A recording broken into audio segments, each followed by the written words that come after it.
इतने सारे बच्चे मुझसे पूछ रहे थे कि हमारा ना दूसरी यूनिवर्सिटीज़ में सीयूईटी के बिना ही एडमिशन हो रहा है, तो क्या सीयूईटी देना ज़रूरी है? देखो, मेरे हिसाब से तुम्हें सीयूईटी देना ज़रूरी है। क्यों? क्योंकि 287 यूनिवर्सिटीज़ इसमें पार्टिसिपेट करती हैं ऑल ओवर इंडिया, ठीक है। और तुम अगर सीयूईटी दे दोगे तो तुम्हारा बहुत ज़्यादा ऑप्शंस बढ़ जाएंगे, ठीक है। और इसीलिए खुशखबरी भी आ गई है कि तुम्हारे अब जो डेट है सीयूईटी की एप्लीकेशन फॉर्म की, उसकी होल प्रोसेस की डेट एक्सटेंड हो गई है। And I tell you the existing as well as the revise date जो अब हुई हैं। उसके बाद मैं तुम्हें थोड़ा सा सब्जेक्ट कॉम्बिनेशन के भी बारे में बताऊंगी। अगर तुमने अभी तक भी फॉर्म नहीं भरा है तो ये सब्जेक्ट कॉम्बिनेशन तुम यूज़ कर सकते हो।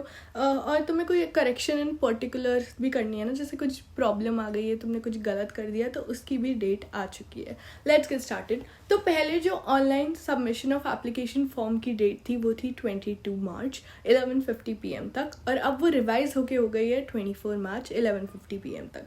जो successful final transaction of fees थी उसकी डेट थी 23 मार्च, और अब वो 25 मार्च हो गई है। एंड करेक्शन इन पर्टिकुलर्स की जो डेट थी वो थी 24 मार्च, और अब वो 26 मार्च हो गई है। तो तुम्हें दिख रहा होगा कि दो दिन आगे बढ़ गया।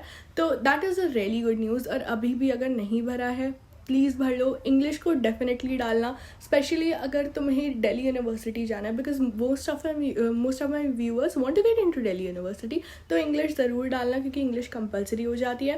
प्लस जनरल टेस्ट का तुम में से बहुत सारे बच्चे पूछ रहे थे। देखो, it depends on the course. अगर तुम्हारी कोर्स में जनरल टेस्ट की नीड है, जैसे आई हैव हर्ड कि BMS में नीड होती है, अब तो थोड़े से तुम्हारे सब्जेक्ट कॉम्बिनेशंस कम हो गए हैं, तो उसके बजाय तुम्हें अब GT शायद डालना पड़ेगा।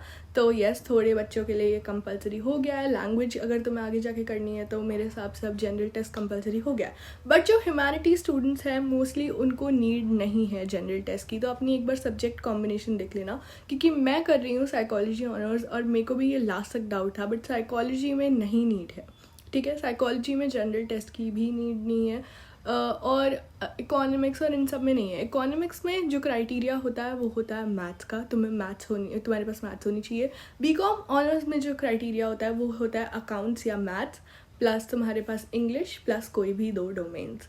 तो अगर तुम्हें कुछ भी डाउट आ रहा है मुझसे कमेंट्स में पूछो। और मेरे पास पूरा एक बुलेटिन पड़ा है, आई थिंक वो 127 पेजेस का है। अगर तुम चाहते हो कि वो बुलेटिन मैं तुम्हारे साथ शेयर करूँ तो लेट मी नो। उसमें सारी सब्जेक्ट कॉम्बिनेशंस हैं, और तुम कौन से कोर्सेज में जा सकते हो, कौन से BA प्रोग्राम्स में जा सकते हो। अब काफ़ी जो हमारे सब्जेक्ट कॉम्बिनेशंस हैं वो भी आई थिंक कम हो गए हैं, तो उनके बारे में भी अगर तुम्हें जानना है तो लेट मी नो। प्लस एक गिव अवे हो रहा है, उसका तुम्हें पता चलेगा अगर तुम कॉमर्स डोमेन से और ये वीडियो देख रहे हो।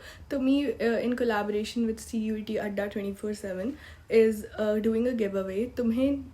अगर तुम ये वीडियो देख रहे हो तो जो भी टॉप 10 स्टूडेंट्स होंगे मेरा कोड लगाएंगे, नीचे मेरे डिस्क्रिप्शन में कोड भी मिल जाएगा। तो तुम्हें PYQs तुम्हारे सेलेक्टेड स्ट्रीम के फ्री मिलेंगे। प्लस प्रतिज्ञा बैच शुरू हो गया है, वो शुरू हो रहा है 24 मार्च से।